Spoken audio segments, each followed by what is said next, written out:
What's going on, everybody, and welcome to another episode of TNC Reacts. Today is Wednesday Wonder, and we're going to be talking about mental health issues and police when they deal with people in the black community.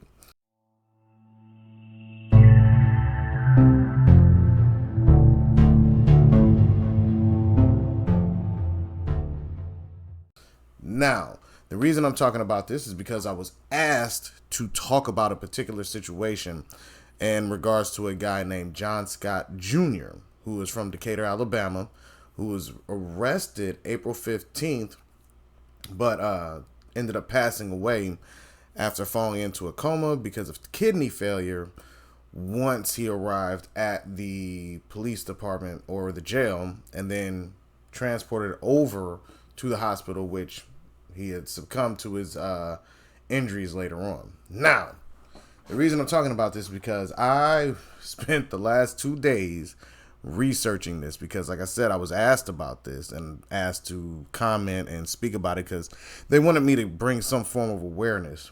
But it's growing because it's in Decatur, Alabama, and it's a lot of protesting going on. Now, I will leave links down in the comment section or the description box because I can't place some of the stuff on there because YouTube will block it because it can be deemed as violence. But the video or the raw footage of when he gets arrested, it's about 30 minutes. Now, the entire encounter was longer than that because the cops' camera that they're following happened to get there probably 30 minutes after the initial startup. So what happened is that his mother called the police because, he was having he was in mental distress or a mental breakdown. And because of that, most of the time, we as people don't always know how to respond to it, especially in the black community. We just say, hey, we just got to try to find and get you some help. So they call the police. And as you see this policeman come up, John is very polite through majority of the video. And the reason I say majority of it, because I bridge you in. But very nice. Hey, sir, how you doing? Yes, sir. No, sir. And, pleasure to meet you. Thank you very much. Thank you very much. And this goes on for a while. He keeps shaking everybody's hands, just giving everybody handshakes, And then they said, hey, he didn't appear to court for like a speeding ticket. And they gave him an option. It's like, hey, either go to the hospital or we can just arrest you. And then, but if not, go to the hospital, and then tomorrow go to the courthouse and get it handled. And he was like, okay, I'll definitely do that, sir. Thank you. And they're like, okay, now we need you to get on the ambulance so they can then do a mental health evaluation. But he wouldn't get on. Like, as you watch, he's standing there and he wants to get on, but he just can't. Like, you could tell, like, something was really, it made him uneasy. And he was taking really deep breaths. You can see his chest going like this. Now, this guy is not small. I don't know his actual height or weight, but very large guy. And you could just see him breathing. It wasn't like, you couldn't tell he wasn't taking deep breaths. No, he was taking some very big ones, like he was afraid, right? So eventually they get tired of waiting. So they say, look, man, either you're going to get on there or we're going to arrest you. He's like, okay, I'm going to get on there. And he keeps saying these numbers. I kept noticing he kept calling off numbers. 1636, G36. And I'm like, why is he calling off these numbers? Because I've never heard of them. I'm like, maybe it's a code or something like that. But he was very repetitive through majority of the video. Very repetitive. And when somebody's under duress or, they're not in their right mind, they become very repetitive. Just, And so they decide to arrest him. And this is where it gets really bad because, he falls out and he's like, I'm hurting and stuff like that. And then they tase him, punch him, stomped him. Yes, they did. I actually caught one of the guys stomp him. And this was when they were trying to force him into the vehicle. They did stomp on him when he was back on the ground. But yeah, he got tased a lot in the video and punched a couple times as well because they were trying to get his arms behind his back. And he's screaming and everything like that. It's very tough to watch. A lot of times, we think that, oh, it's just another video and stuff, but hearing people scream, I thought it would desensitize me after so many years of seeing different videos and stuff, but it's just, it still gets under my skin, and it's very difficult to watch grown men scream for help and not get it. And you could tell through the entirety of it, there's something wrong. And they needed him on the ambulance to do the mental health check. But I don't know why they couldn't make an adjustment and just step outside and talk to him there and just, gauge and see what was wrong. Then, as they're trying to get him into the vehicle, they have to pick him up and get him in there. I guess he started spitting.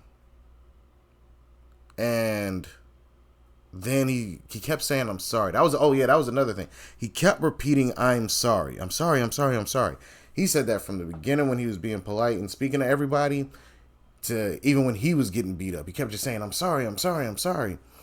And it's I can see why people are protesting, and rightfully so, because we are at a time in a day and age in 2025 that it always escalates. And I can't understand why. If this man is having a mental health issue, why is it escalating to where it's violent? Why isn't it that there's some form of compassion?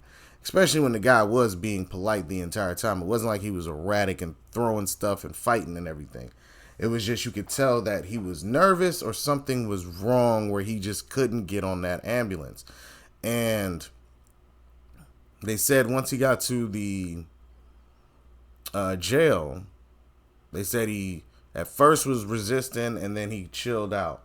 But then somehow he ends up getting injured and beat up, dragged, all of these different things, dragged through feces, punched, beat up, all of that, to where he gets kidney failure, goes into a coma, and then passes away. And people lied on their reports, like always. I can't understand for the life of me of how you can lie on official documents and not go to jail for perjury. Like, you would think that would be something that would be done. Because even in the way they explain it is that Morgan County Sheriff's Office Public Information Officer Mike Swayford says Scott arrived at the jail at 8:50 and was transported to the hospital at 10:10. They said that he became combative and that they were forced to employ measures including taser deployment. Now, as they were trying to say how he was, they said initially he resisted and was non-compliant when he arrived, but once he was inside booking, this stopped. Shackles were placed around his ankles to prevent him from kicking and being brought into booking. The shackles and cuffs were removed once he was placed in a holding cell. They said he was conscious, interacted with correction officers while in the holding cell until medical attention was needed. They said he exhibited signs of physical distress after being in a cell and was transported to Decatur Morgan Hospital before being moved to Huntsville Hospital. And the mother said that he had kidney failure and believes that is what led to his coma.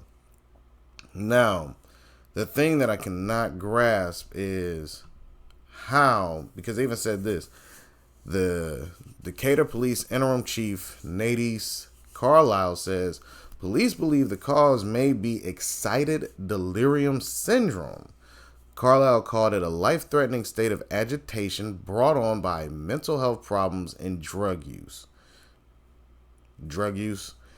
That's how, I'm like, unless they did some type of biopsy and they showed he had drugs in his system, okay. But mental health, when are black folks looked at as victims? Like, okay, this person is obviously going through something. They are not healthy right now. How can we help them? Yes, the cops were patient for however long it was, but if somebody's in an agitated state like that, it's like, what other steps can be taken besides arresting somebody and throwing them in jail? Is there not another step that would be necessary to help said individual? I just can't grasp it.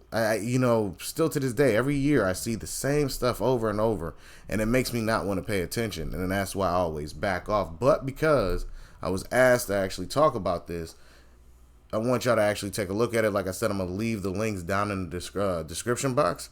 That way you can actually listen to the father actually talk about it, where he mentioned, hey, I know what y'all did. We know what you did inside that jail. Y'all lying, and we've got inside information. So hopefully more footage will come out, and hopefully these people will be prosecuted for ending this guy's life. Because how many times do people got to get taken into custody to lose their lives before we realize that there's a problem with the system that exists today? I don't know, but let me know what y'all think down in the comments section. Is there a problem with how they view black people when they're having mental distress and mental health issues, or am I overreacting? But let me know it out in the comments section, and be on the lookout for more videos. All right, everybody? Peace.